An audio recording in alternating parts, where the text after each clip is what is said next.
تم پرندوں سے دل بہلایا کرو، سپاہ گری اس آدمی کے لیے ایک خطرناک کھیل ہے جو عورتوں اور شراب کا دل دادا ہو۔ یہ الفاظ صلاح الدین ایوبی نے اپنے چچا زاد بھائی خلیفہ صالح کے ایک امیر سیف الدین کو لکھے تھے۔ ان دونوں نے صلیبیوں کو پیچھے سے مدد، زر اور جواہرات کا لالچ دیا تھا اور صلاح الدین ایوبی کو شکست دینے کی چال چلی تھی۔ صلیبی بھی یہی چاہتے تھے۔ صلیبیوں نے حملہ کیا، صالح اور سیف الدین نے ان کی مدد کی۔ صلاح الدین ایوبی نے ان سب کو شکست دی۔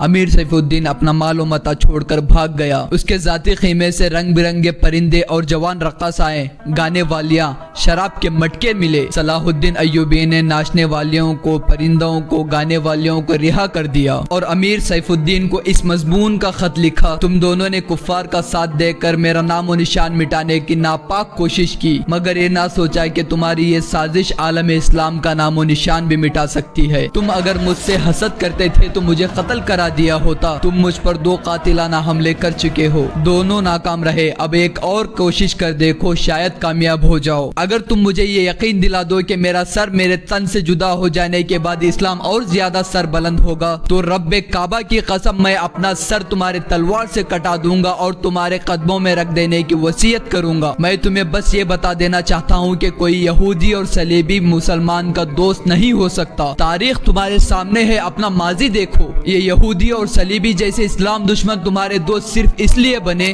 کہ تم نے انہیں مسلمانوں کے خلاف میدان میں اترنے کی سازش اور مدد کی تھی۔ اگر وہ کامیاب ہو جاتے تو ان کا اگلا شکار تم ہوتے اور اس کے بعد ان کا یہ خواب بھی پورا ہو جاتا کہ اسلام صفحہ ہستی سے مٹ جاتا۔ تم جنگجو قوم کے فرد ہو، فن سپاہ گیری تمہارا قومی پیشہ ہے۔ ہر مسلمان اللہ کا سپاہی ہے مگر ایمان شرط ہے۔ تم پرندوں سے دل بہلایا کرو، سپاہ گری اس آدمی کے لیے ایک خطرناک کھیل ہے جو عورت اور شراب کا دل دادا ہو۔ میں تم سے درخواست کرتا ہوں کہ تم میرا ساتھ دو، اگر یہ نہ کر سکو تو میری مخالفت نہ کرو۔ میں تمہیں کوئی سزا نہیں دوں گا، اللہ تمہارے گناہ معاف کرے، آمین۔ صلاح الدین۔ ایک یورپی رائٹر لکھتا ہے کہ صلاح الدین ایوبی کے ہاتھوں جو مال غنیمت لکھا تھا وہ بے حساب تھا۔ صلاح الدین ایوبی نے تمام تر مال غنیمت کو 3 حصوں میں تقسیم کیا۔ پہلا حصہ جنگی قیدیوں میں تقسیم کر کے انہیں رہا کر دیا، دوسرا حصہ اپنی سپاہیوں اور غریبوں میں تقسیم کر دیا، تیسرا حصہ مدرسے نظام الملک کو دے دیا۔ صلاح الدین ایوبی نے اسی مدرسے سے تعلیم حاصل کی تھی، نہ خود کچھ رکھا نہ اپنے کسی جرنل کو کچھ دیا۔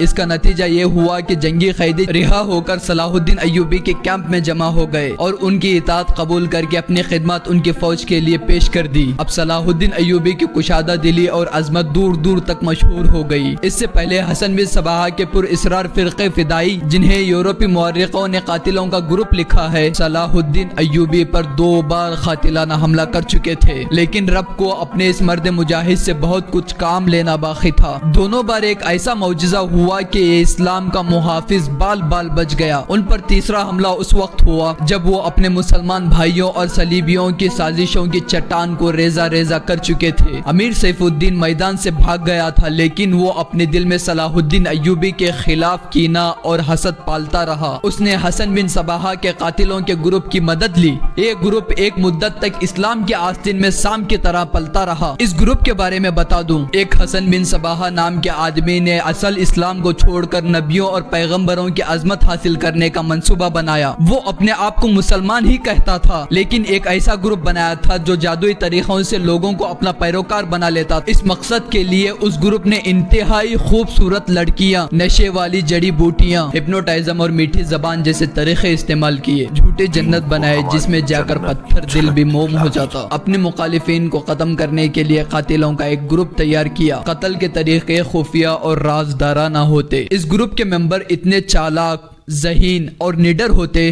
کہ بھیس اور بھاشا بدل کر بڑے بڑے جنرلوں کے باڈی گارڈز تک بن جاتے۔ جب کوئی خفیہ طریقے سے قتل ہو جاتا تو قاتلوں کا ثبوت ہی نہیں ملتا۔ کچھ عرصے بعد ایک گروپ قاتلوں کا گروپ کے نام سے فیمس ہو گیا۔ ایک گروپ حکومتی قتل کا ماہر تھا، زہر بھی استعمال کرتے جو حسین لڑکیوں کے ہاتھوں شراب میں ملا کر دیا جاتا۔ بہت مدت تک ایک گروپ اس کام کے لیے استعمال ہوتا رہا۔ اس کے ماننے والوں کو فدائی کہتے تھے۔ صلاح الدین ایوبی کو نہ حسین لڑکیوں سے دھوکہ دیا جا سکتا تھا نہ شراب سے، وہ ان دونوں سے نفرت کرتے تھے۔ انہیں قتل کرنے کا بس ایک ہی راستہ تھا کہ ان پر قاتلانہ حملہ کر دیا جائے۔ ان کے محافظوں کی موجودگی میں ان پر حملہ نہیں کیا جا سکتا۔ 2 حملے ناکام ہو چکے تھے۔ صلاح الدین ایوبی سمجھ رہے تھے کہ ان کے چچا زاد بھائی صالح اور ان کے امیر سیف الدین ہار مان کر توبہ کر چکے ہوں گے، لیکن ان دونوں نے انتقام کی ایک اور سازش کی۔ صلاح الدین ایوبی نے فتح کا جشن منانے کے بجائے حملے جاری رکھے اور 3 قصبوں کو قبضے میں لے لیا۔ ان میں غازہ کا مشہور قصبہ بھی تھا۔ اسی قصبے کے اطراف میں ایک دن صلاح الدین ایوبی ایک خیمے میں دوپہر کے وقت غنودگی کے عالم میں لیٹے ہوئے تھے۔ انہوں نے وہ پگڑی نہیں اتاری تھی جو میدان میں سپاہی کو صحرا کے سورج اور دشمن کے تلوار سے بچاتی ہے۔ خیمے کے باہر ان کے محافظوں کا ایک دستہ موجود اور الرٹ تھا۔ باڈی گارڈز کے دستے کا کمانڈر ذرا سی دیر کے لیے وہاں سے چلا گیا۔ ایک محافظ نے صلاح الدین ایوبی کے خیمے میں جھانک کر دیکھا کہ ان کی آنکھیں بند تھی اور وہ پیٹھ کے بل لیٹے ہوئے تھے۔ اس محافظ نے باڈی گارڈز کی طرف دیکھا۔ ان میں سے 3-4 باڈی گارڈز نے اس کی طرف دیکھا۔ محافظ نے اپنے پلکیں جھپکائیں۔ 3-4 محافظ اٹھے اور دوسروں کو باتوں میں لگایا۔ ایک محافظ خیمے میں چلا گیا، کمر بند سے خنجر نکالا اور آہستہ سے صلاح الدین ایوبی کی طرف بڑھا۔ پھر چیتے کی رفتار سے سوئے ہوئے صلاح الدین ایوبی پر حملہ کیا۔ عین اسی وقت صلاح الدین ایوبی نے اپنی کروٹ بدل لی، مگر ہوا یوں کہ خنجر صلاح الدین ایوبی کے پگڑی میں لگا اور سر سے بال برابر دور رہا۔ پگڑی سر سے اتر گئی۔ صلاح الدین ایوبی بجلی کی تیزی سے اٹھے۔ انہیں یہ سمجھنے میں دیر نہ لگی کہ یہ سب کیا ہے۔ ان پر اس سے پہلے ایسے 2 حملے ہو چکے تھے۔ انہیں ذرا سی حیرت نہ ہوئی کہ حملہ کرنے والے ان کے باڈی گارڈز کے لباس میں تھے۔ انہوں نے ایک لمحہ بھی ضائع نہیں کیا۔ حملہ آور پگڑی سے خنجر کھینچ رہا تھا۔ انہوں نے حملہ آور کی ٹھوڑی پر پوری طاقت سے گھونسا مارا۔ ہڈی ٹوٹنے کی آواز سنائی دی۔ حملہ آور کا جبڑا ٹوٹ گیا۔ وہ پیچھے گرا اور اس کے منہ سے بھیانک چیخ نکلی۔ صلاح الدین ایوبی نے اپنا خنجر نکالا۔ اتنے میں 2 محافظ دوڑتے ہوئے خیمے کے اندر آئے۔ ان کے ہاتھوں میں تلواریں تھیں۔